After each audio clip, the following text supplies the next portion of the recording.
미국에서 사역하고 있는 조여익 선교사입니다.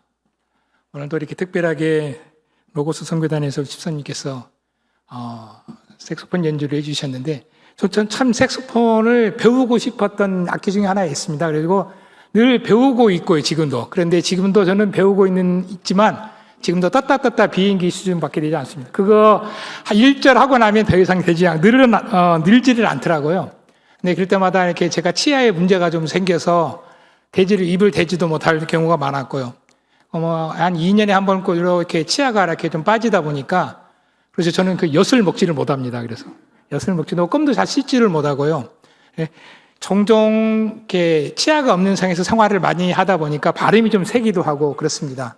오늘 이렇게 특별하게 이렇게 본 교회에서 말씀을 전하고 선교보고 할 수 있도록 또 자리를 배려해 주신 담임 목사님과 당의 장로님과 그리고 모든 성도님께 다시 한번 감사드립니다. 우리가 오후 찬양 예배에 대부분 선교사님들이 가끔 오셔서 이렇게 말씀을 전하기도 하는데, 선교사님들이 참 많이 있죠. 많이 있고, 저 선교사님은 내가 아는 선교사인데 저 선교사님은 무슨 일을 할까?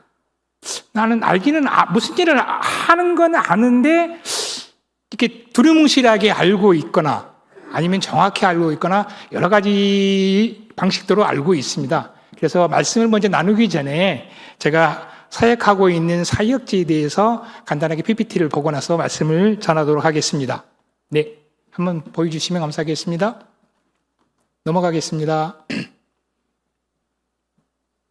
엔터를 계속. 네, 저는 대구 CCT 14노예에서 사역을 하고 있습니다. 대구 14노예라는 것은, 제가 사역하는 14노예는 무슨 일을 하고 있냐면, 먼저 역사에 대해서 말씀을 드리도록 하겠습니다. 계속 하겠습니다. 1908년 제임스 선교사, 맥케인이라는 선교사에 의해서 시작된 사역지고요. 이것은 한센 환자로 시작된 저희 노예입니다. 네.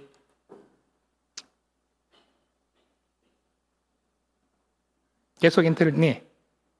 쭉 읽어보시면서 감명을 받도록 하겠습니다.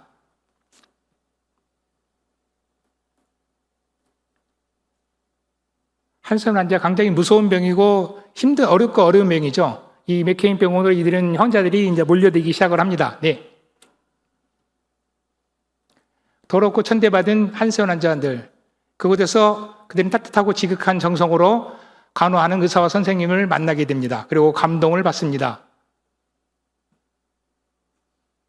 그곳에서 그들은 천하보다 귀한 주님을 알게 되었죠. 그리고 육과 영의 치료를 받게 되었습니다. 치료받고 구호받는 환자들은 사회 복귀를 위해서 맥케인 병원은 치앙마이 곳곳에 한센 환자 정착촌을 마련하였습니다. 이렇게 정착한 한센 환자들은 교회 중심의 공동체를 형성하였고, 이렇게 제가 사역하는 14노예가 신작되었습니다. 저희 14노예는 저희 동인교회는 전주노예에 소속되어 있잖아요. 하지만 저희 14노예는 교회가 9개 교회와 전도처 3개의 교회에서 12개의 교회가 있습니다. 그건 왜 그러냐면 한센 환자들로 만들어져 있는 교회이고요. 한센 환자들만 있는 교회들이기 때문에 그렇습니다. 그래서 저희가 사역하고 있는 12개의 교회는 지금 한센 환자 1세대부터 4세대까지 교회에서 같이 신앙 공동체 생활을 하고 있습니다. 그런데 해마다 우리 동인교회 왕분팀이 와서 그 경험을 하고 있지만, 저희들이 지금도 가면 1세대 한센 환자들은 여러분이 잘 아시겠지만, 한센 환자들은 굉장히 약이 독했고 치유받기 위해서는 자기의 신체 일부분이 떨어져 나갈 수밖에 없었습니다. 그래서 1세대 환자들을 보시면 코가 없거나 손발이 없거나 이렇게 발이 뭉그러지거나 귀가 없고 그런 환자들이, 지금 그런 분들이 저희 교회에도 있습니다. 그분들이 1세대이고요. 이번 1세대들은 정말 믿음 치료를 받고 영적인 체험을 했고 그 다음에 하나님을 믿었습니다. 그러나 2세대의 아이들은, 그들의 자녀들은 믿음을 받지를 못했어요. 왜? 부모가 그렇게 천대받은 병에 걸렸기 때문에 아이들은 교회를 떠나야 했고 교회를 등한시했고, 너의 부모님이 무엇이냐 말할 때 떳떳하게 이야기하지 못했습니다. 제가 이 14노예 간전에 10년이 됐습니다. 10년이 됐고, 제가 처음 갔던 교회, 제가 노예에서 노예 결의로 인해서 노예 첫 사역지를 갔을 때 쿠앙파오 교회에 갔는데, 그때 당시에 1세대 지금은 하느님 나라에 가셨던 권사님 한 분이 계셨습니다. 그때 당시 90세가 넘었었는데요. 손가락이 다 없었어요. 손가락이 없었는데 이렇게 손가락이 없는 상태에서 제 손을 잡으시면서 눈물을 흘리시면서 저에게 했던 말이 기억이 납니다. 저희들은 하나님을 믿었고 하나님을 알았고 하나님을 지금도 믿으며 살아가지만 나의 자녀, 나의 손주들은 그렇지 못했습니다. 내가 이런 병에 걸려서 아이들이 교회를 떠났습니다. 자녀가. 선교사님이 오셔서 우리 이 아이들을 위해서 이 아이들이 내가 가졌던 그 믿음을 아이들이 믿음을 키우고 믿음을 다시 되돌아오는 그런 믿음이 있으면 좋겠다라는 말씀을 하신 적이 있었어요. 그게 이제 제가 10년 전에 갔던 쿠앙파오 교회 권사님이 말씀이었습니다. 제가 늘 선교지에서 이렇게 사역을 하다 보면 우리가 실패를 하기도 하고요. 우리가 좌절하기도 하고요. 또는 포기하기도 합니다. 저 또한 똑같습니다. 선교지에서 어렵고 힘든 일이 종종 있습니다. 그럴 때마다 늘 기도해야 했고, 그럴 때마다 늘 무릎 꿇어야 했고, 그럴 때마다 늘 눈물을 흘려야 했습니다. 때로는 포기하고 한국으로 가고 싶은 생각도 많았습니다. 그렇지만 하나님이 나에게 주신 사명, 오늘 말씀처럼 나에게 준 사명, 그럼 내가 달려가야 할 길이 과연 무엇인가를 다시 고민하게 됐죠. 우리가 단거리를 달릴 때는 혼자 앞만 보고 아주 힘차게 달려갑니다. 그러나 우리가 마라톤의 경주를 할 때는 무리가 있어야 됩니다. 1그룹, 2그룹, 3그룹 무리가 같이 뛰면서 서로 이렇게 경쟁을 하면서 뛰잖아요. 그러면서 힘들고 어렵지만 옆에 사람을 보면서 뛰어가고 있는 겁니다.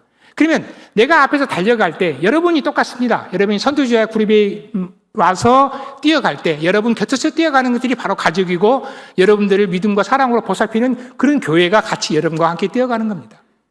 때로는 힘들고 어렵습니다. 찢어지게 숨이 차오르죠. 그렇지만 우리가 경주를 할 때 포기를 하나요? 그렇지 않죠. 포기를 하지 않고 있는 힘껏 뜁니다. 그러다가 어떻게 되나요? 몸이 만신창이 됩니다. 몸이 아프고 다치고 망가지죠. 그렇지만 우리는 가정을 위해서, 우리 가족을 위해서 또 달립니다. 내 몸이 비록 부서지고 망가져더라도 내가 암에 걸려서 결국 하나님 나라에 꼭 간다 해도 가족을 위해서 희생하는 게 우리들입니다. 선교사도 똑같습니다. 오늘 이 말씀은 사도 바울은 사도행전 20장에서는 사도 바울의 고별의 말씀이죠.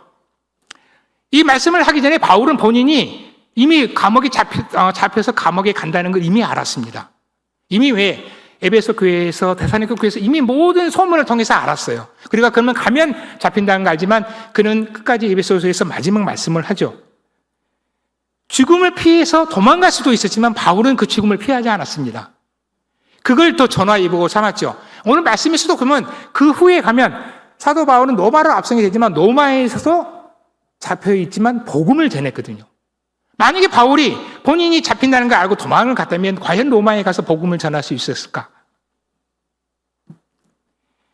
우리가 예수 그리스도만이, 바울은 분명히 알았습니다. 예수 그리스도만이, 복음만이 사람을 살리고 영혼을 구하는 일이라는 건 바울은 분명히 알았습니다. 그래서 그가 받은 사명, 주 예수께 받은 사명을 그는 충실히 이행을 했습니다.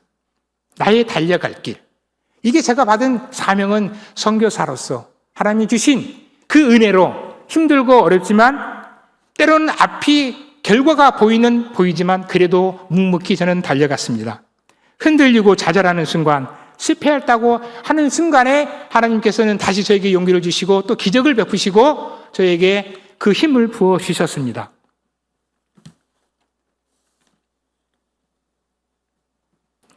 이런 기적의 힘들이 늘 기도하면서 부르고 기도하는 흔적들이 바로 선교지 소식을 전하면서 제가 말씀을 또 나누도록 하겠습니다. 네. 쭉 계속해 넘어가겠습니다. 네. 다시 한번 넘어가 주시고요. 계속 넘어가겠습니다. 네. 지금, 여기 알다시피 이제 저희들이 2달 전에 치앙마이 큰 홍수가 났습니다. 치앙마이 대홍수가 났고요. 치앙마이의 3분의 1이 물이 잠겼습니다. 3분의 1이 물이 잠겼고, 이 짝편에 연두색으로 되어 있는 큰 도로가 있는데요. 이 큰 도로 기점으로 파란색이 있는 지역이 다 잠긴 거죠. 이 치앙마이 중심입니다. 중심 지역이 깊게는 1.5m까지 잠겼고, 1층이. 그다음에 대부분의 모든 도로는 무릎 위까지 다 잠겼습니다. 이 연두석을 포함해서 제가 사역하고 있는 여기 여러분 주변에 나와 있는 태국 치앙마이 교회가 저 부분에 있었는데요. 저기 이 연두석 교회 이 물을 넘어가게 되면 이 도로까지 다 물이 찼죠. 보면 이 물이 넘으면 치앙마이 시내 100%가 문이 잠기는 상황이 됐었죠. 그지만 마지막에 노선인 저 도로를 물은 건너지 못하고 결국은 홍수가 멈췄습니다. 지금 홍수의 모습들입니다. 쭉 가겠습니다. 네. 모든 도로가 다 이렇게 침수가 다 돼버렸습니다. 모든 도로들이. 공항으로 갈 수 있는 길 자체도 없었고요. 어디를 움직일 수도 없고 나갈 수도 없는 상황이 돼버렸죠. 기본적으로 제가 있는 노예 사무실인데 무릎까지는 기본적으로 잠겨 있고요. 그 다음에 이렇게 치앙마이 홍수를 통해서 저희가 사역하고 있는 교육부, 송해 교육부에서 사역하고 있는데 저희들이 가지고 있던 교재가 다 지금 물에 다 숨겼는데 여기에 저희들이 피해액만 한 4천만 원이 넘게 피해를 받습니다. 왜냐면 교재와 성경이 다 물이 젖어버렸죠. 젖어버려서 근데 이게 치우는 데는 얼마나 힘든지를 몰라요. 책이 물이 묵으면 굉장히 무겁잖아요. 이걸 또 치워야 되는데 치우는 것보다 더 힘들었던 것은 악취입니다. 악취. 왜 그러냐면 이게 물이 역류를 하면서 상하수도와 만나면서 냄새가 나기 시작을 하고 그 다음에 태국의 물들이 황토물이다 보니까 도로에 깔리면서 물이 빠지면서 도로들이 다 이제 황토길이 돼버렸죠. 차가 다니면 뿌이 납니다. 그래서 한 달 내내 치앙마이 시내가 뿌연한 먼지 속에 있었습니다. 그리고 악취 속에 있었고요. 그렇게 해서 그렇지만 지금은 복구가 다 돼서 정상적인 생활을 하고 있습니다. 네. 이제 여러분이 알고 계시는 치앙마이 교회입니다. 치앙마이 교회에서 사역을 하고 있고 교회가 세워진 지는 8년이 됐습니다. 이 교회는 아까 제가 서두에서 말씀드렸지만 한센 환자의 자녀들이 모이는 교회입니다. 이 아이들이 오는 아이들은 다 3세대, 4세대의 아이들인데 8년 전에 하나님께서 제가 구앙바오 교회에서 사역을 했다고 말씀을 드렸는데 구앙바오에서 사역을 할 때 느끼는 게 그거에 있었어요. 아이들이 대학생이 공부를 하러 치앙마이에 왔고 그 다음에 직장생활하러 치앙마이에 왔습니다. 한국으로 따지면 대학을 서울로 갔고 직장생활로 서울로 간 것이죠. 우리 동인교회 아이가 서울로 갔을 때 교회를 또 가야 되잖아요. 주일날. 그런데 아이들이 교회를 갈 수가 없었어요. 교회를 가면 아이들이 소외감과 두려움이 많았어요. 나는 나의 부모, 나의 할아버지 할머니가 한센 환자인데 내가 이들과 함께 어울릴 수 있을까? 그러니까 애들이 교회를 가지를 않아요. 그리고 늘 집에 있어 버렸던 거죠. 그걸 느끼면서 그러면 치앙마이 시내에 우리 아이들을 위해서 교회가 필요하다. 그렇게 해서 저희들이 교회를 하나를 개척하게 됩니다. 그래서 지금도 우리들의 성도들이 95%가 청년들만 모여있는 교회들이고요. 100% 한센 환자의 자녀들만 모이는 교회입니다. 그래서 이 아이들, 우리 청소년들은 지금도,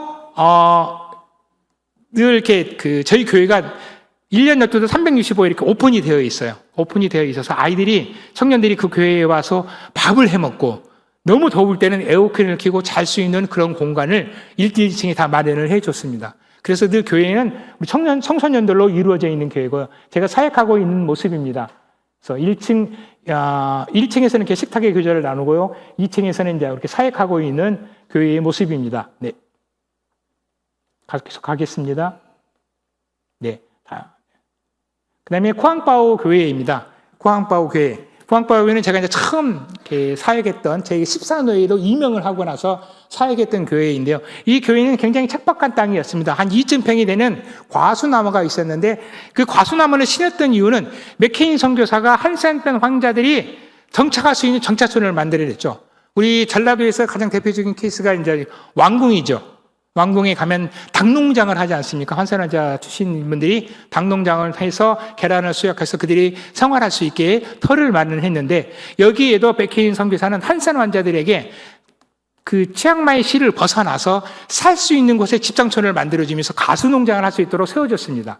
그래서 2,000평이라는 곳에 과일나무를 심어서 이곳에서 그들이 모여서 함께 같이 공동체 생활을 하면서 생계를 유지할 수 있도록 만들었지만 이 과수나무가 된 지 한 70년, 80년이 되다 보니까 과수나무가 너무 노후해져서 과수를 생산할 수 없게 됐죠. 그래서 저희들이 기도하는 가운데 이 과수나무를 다시 리모델링을 해야 되겠다 해서 과수나무를 다 얻고 다시 저희들이 과수나무를 심었습니다. 그렇게 해서 탄생된 과수농장인데요. 이 과수농장에서 제가 말했던 제가 달려갈 길, 제가 실패했던 첫 번째 사역이었습니다.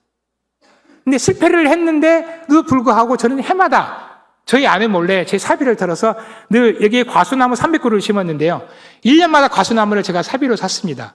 그건 왜 그랬냐면 이 과수나무 한 그루 한 그루를 한국의 성도님들이 헌금을 했어요. 헌금을 해서 한 분 한 분의 이름이 새겨져 있는 나무들이었습니다. 그렇지만 이 과수나무를 죽고 나부리둘 수가 없었기 때문에 1년마다 다시 50그루를 사서 또 심고 또 죽으면 또 심고 또 심고를 3, 4년을 했어요. 근데 마지막에 이제 마지막 단계에 왔을 때 여기에 목회자와 이야기하면서 왕실 프로젝트가 하나를 저희들이 알게 됐습니다.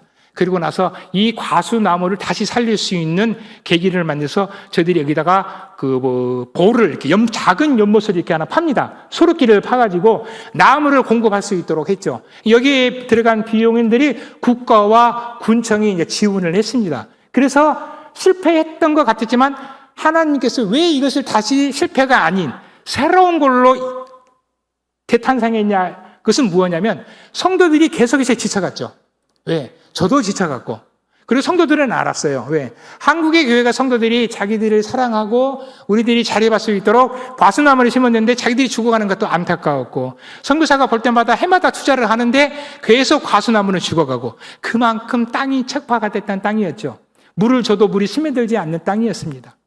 그렇지만 그들에게 하나님께서 은혜를 주시면서 이게 탄생이 되면서 계속 한번 가보고 있습니다. 이렇게 성도들이 자발적으로 나와서 모내기도 하고, 그 다음에 수경제물도 하고, 울타리도 만들고, 네. 그렇게 되면서 이 니문을 대한 이유가 뭐냐면, 한국에도 똑같지만 태국에도 1년 산모작을 합니다. 산모작을 하는데, 태국에도 아이들이, 초등학생들이 쌀이 어떻게 생산된지를 몰라요. 산모작을 하면서도 불구하고. 그만큼 이제는 IT가 발달했던 거죠. 그러니까 우리가 쉽게 말하면 쌀이 아니라 쌀나무. 나무처럼 크게 커가지고 자라나는 그런 쌀이 아니라 그렇게 인식하고 있다. 그래서 태국의 아이들도 그렇습니다. 그래서 국가가 하고 있는 프로젝트는 뭐냐면 아이들이 농촌의 생활을 하면서 학생들이 농촌에서 경험하면서 어떻게 과일이 이게 무슨 과일인지, 이게 두리안인지 망고인지, 이게 태국에 많이 나는 그 과일, 여름 과일인지, 쌀은 어떻게 생산되는지를 알게 하기 위한 프로젝트입니다. 그래서 이게 뭐냐면 현장 프로젝트예요. 그래서 이게 이제 완성이 됐고, 그리고 나서 학생들이 찾아오고, 군청에서 오고, 그 다음에 기관들이 와서 현장에 방문해서 이제 이렇게, 제가 이렇게 뒤에 있는 게 이제 코코넛 나무거든요. 코코넛 나무 300그루를 심었는데, 코코넛 나무 300그루 중에서 250그루가 심고 50그루 남았죠. 근데 지금도 심고 있습니다. 제가 해마다 50그루씩.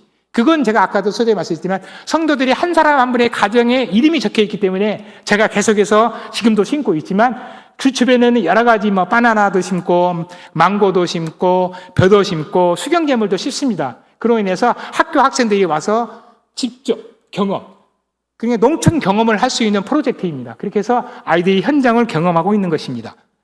이것이 제가 마지막에 포기했다가 다시 하나님이 성도들을 통과 저를 통해서 은혜의 믿음을 주면서 다시 살 수 있는 에너지. 그러니까 제가 에너지가 떨어지지만 에너지가 100%라면 이 하나님이 제 힘을 주시면서 에너지가 200% 이상이 올라왔다는 거죠. 더 힘있게 할 수 있는 힘을 주신 거였죠. 넘어가겠습니다. 예, 쭉 가겠습니다. 자, 그렇게 해서 이제 저희들이 사역하고 있는 게 성도들도 우리가 부흥회를 많이 하잖아요. 이제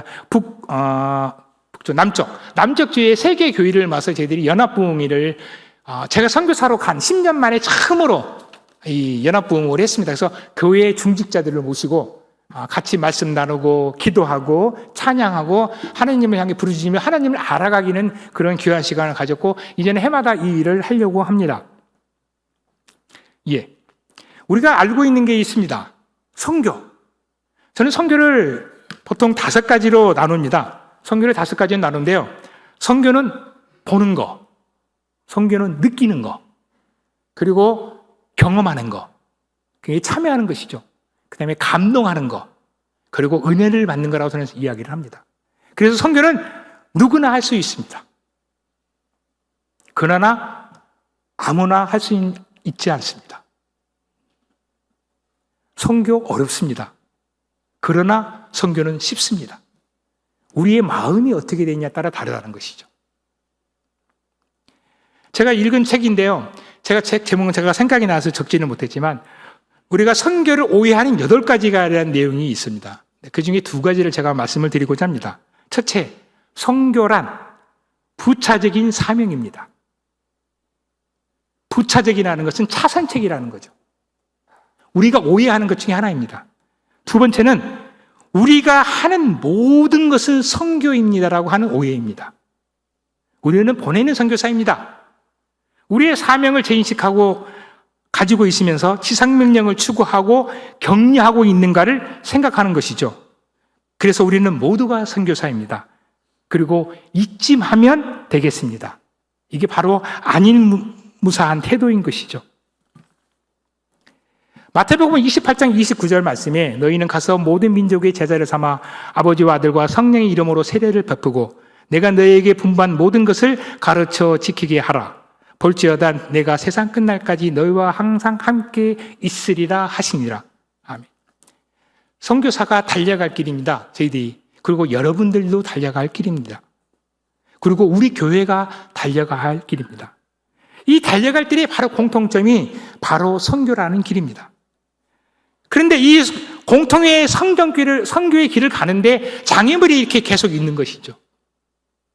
그냥 제가 말씀드리는 부차적인 생각, 아니라는 생각, 내가 아니어도 누군가는 하겠지라는 생각. 그리고 또 생각하는 게 있습니다. 나 먹고 살고 사는 것도 굉장히 힘든데 내가 무슨 돈으로 선교를 해? 내가 무슨 돈으로 선교 헌금을 해? 라는 것들에 대한 요소들도 있을 것입니다. 그러나 우리가 이러한 생각들을 바꾸지 않으면 내가 가고자 하는 길을, 사도 바울이 죽음을 무릅쓰고 선교를 했던 이유도 그는 알면서도 그 생각의 상식을 바꾸지 않고 달려갔다는 것이죠. 선교는요, 차고 넘칠 때 하는 게 아닙니다. 여러분, 우리가 자녀를 교육할 때 우리 가정이 금액이 돈이 많아서 차고 넘칠 때 우리 아이에게 좋은 것을 입히고 좋은 것을 학원을 다니게 하나요? 차고 넘칠 때 하는 것이 아니에요. 그리고 나의 것을 내어줄 수가 있어야 되는 겁니다. 그리고 나의 것을 나누어 줄 수가 있어야 하는 겁니다. 내 것을 다 채우고 나서 나누는 것이 아니라 모자랄 때 그래도 내어줄 수 있는 믿음이 있어야 그게 내가 달려갈 수 있는 것을 똑바로 달려갈 수 있는 것입니다.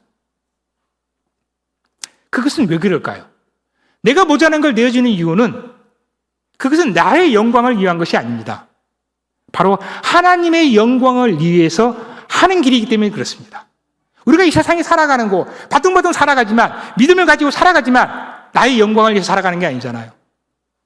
기도는 우리 가족과 나라와 민족을 위해서 하지만 오로지 하나님의 영광을 위해서 우리가 살아가는 길이기 때문에 그렇습니다.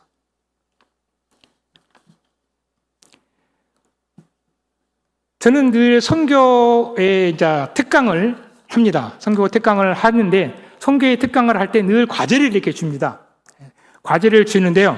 그 과제를 줄 때 꼭 이 5가지의 과제를 주면서 생각하라고 이야기를 합니다. 사랑하는 성도님들도 오늘 제 말씀을 듣고 돌아가셔서 한 주간 묵상을 하시면서 이러한 단어를 한번 생각해 보시기 바랍니다. 복음이란, 구원이란, 영생이란,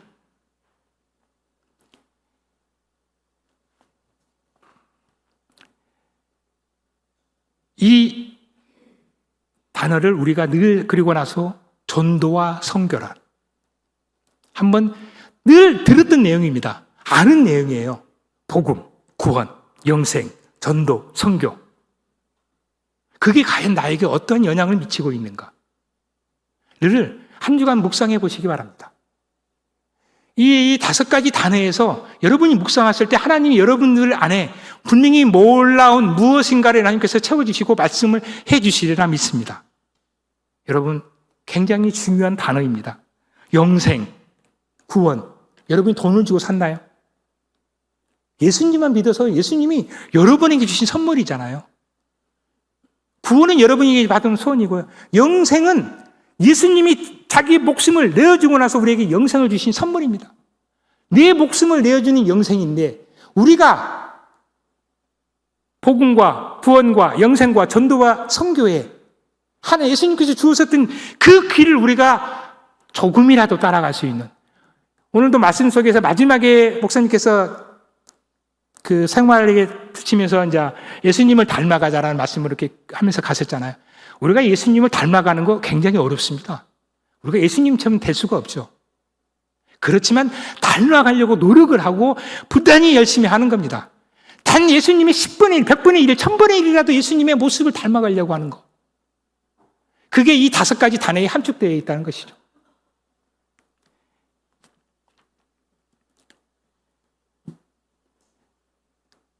그래서 우리가 나의 부족한 부분을 채워주는 것은 여러분은 꼭 여러분이 그 믿음을 가지셔야 될 것입니다. 그래서 복음을 증거할 때는 순종의 삶이 있어야 됩니다. 저는 선교 시간에 태국에서도 설교할 때 늘 그렇습니다. 여러분의 믿음이 있습니다. 여러분 순종이 있습니까? 이 성경 말씀을 다 믿는데 이 중에 순종은 몇 프로를 믿습니까? 순종이 몇 프로가 되고 있습니까? 여러분 한번 생각해보고 묵상해 보시기 바랍니다. 성경 말씀에 과연 나는 몇 프로 순종하고 있는가?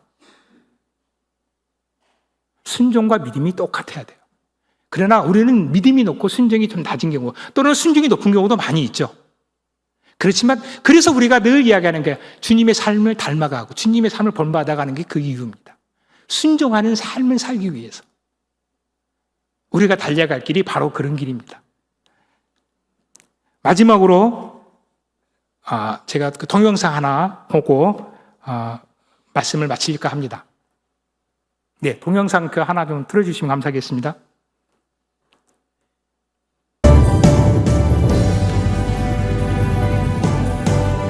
(2024년) 올해 태국 어린이날 전도축제의 모습입니다. 저희들이 이제 실업계 고등학교 이 전도축제를 통해서 실업계 고등학교의 문을 열게 해줬고요. 팀이 오므로 인해서 문이 열리진 학교가 문이 열리기 시작을 했던 것입니다. 그게 바로 하나님께서 역사하시는 거고요. 여러분께서 보내셨던 여러분의 손주 자녀들이 그 문을 열었습니다.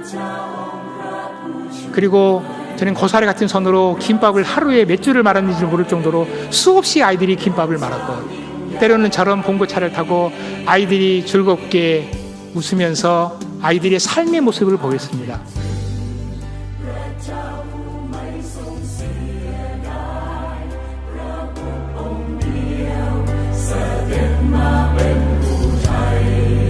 (2023년의) 가장 큰 수확은 열리지 않았던 이 실업계 고등학교의 문이 열렸다는 겁니다. 동인교회 왕군의 팀을 통해서 너무나 감사하고 은혜스럽습니다.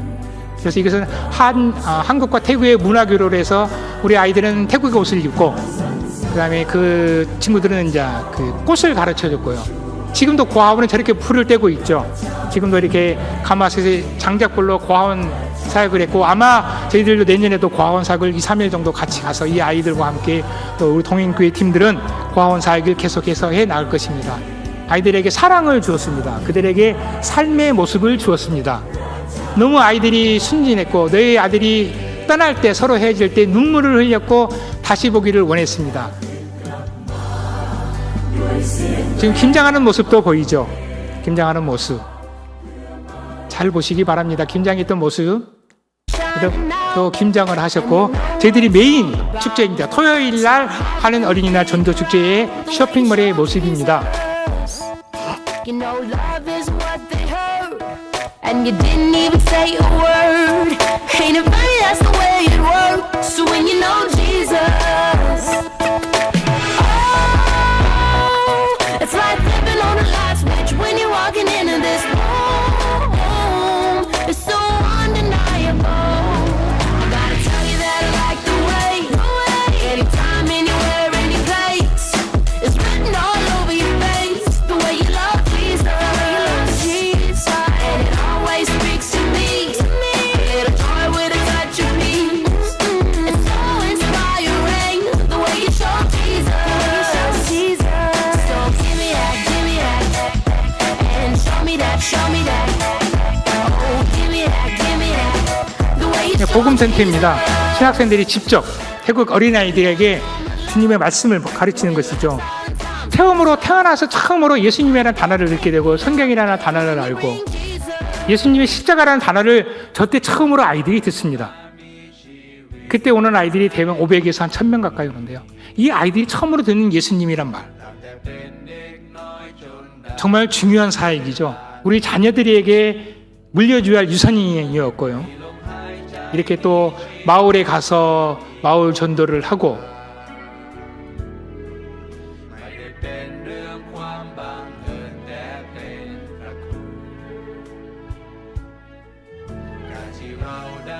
이렇게 오늘 어린이날 선교팀은 초등학생부터 70 되시는 권사님들까지 다양하게 선교에 참여하고 있습니다.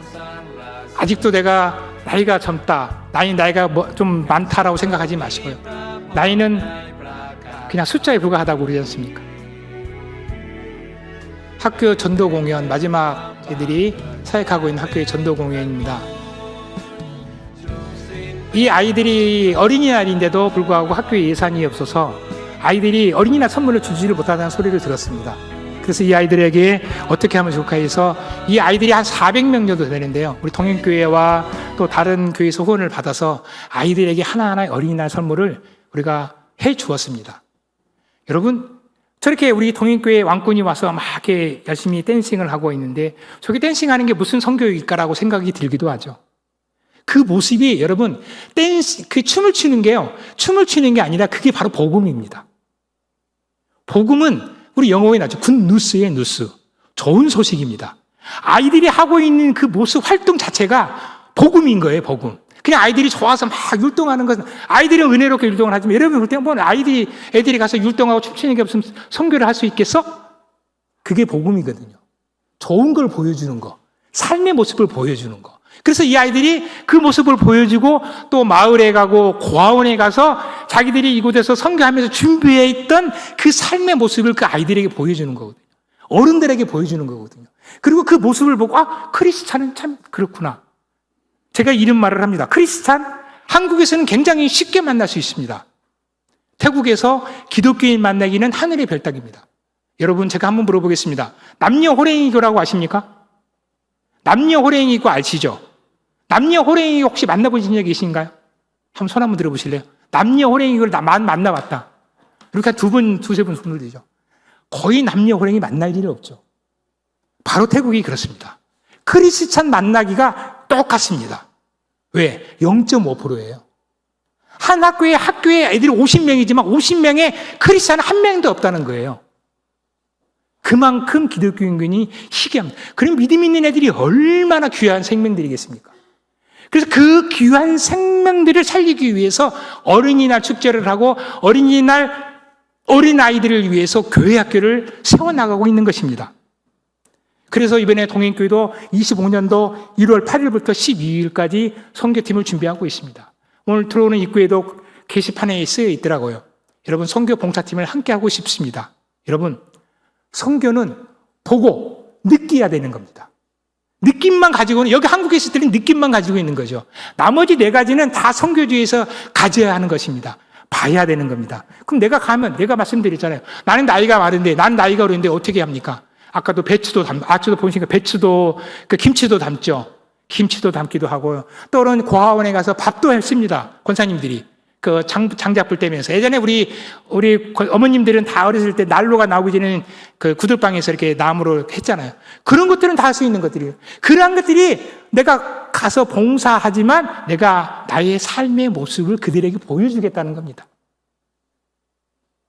이 아이들이 가서 또 그리고 어머니 같은 할머님 같은 같이 따라가서 아이들이 힘들고 어려울 때 격려해주고 위로해주고 기도해주는 거 그게 같이 참여하는 것입니다. 제가 오늘 이 말씀을 마치고 나면 이제 또 선교특강을 계속 이어질 텐데 여러분 시간이 혹시 안 되시는 분 모르겠지만 되신다면 일찍 같이 참석하셔서 선교특강을 또 참여해 주시면 또 많은 또 은혜가 되리라 생각을 합니다. 같이 기도하시면서 내가 어떻게 동참할 것인가? 내가 가졌던 그 아니란 생각을 어떻게 하면 떨쳐버릴 수 있을까라는 생각하시면서 선교에 함께 동참하면서 귀한 은혜를 나누었으면 좋겠습니다. 기도하겠습니다. 은혜롭고 자비로우신 하나님 감사합니다. 하나님께서 주신 말씀, 저에게 주셨던 이 말씀, 그리고 우리에게 주셨던 이 말씀, 달려갈 길을 향해 우리들이 달려갑니다.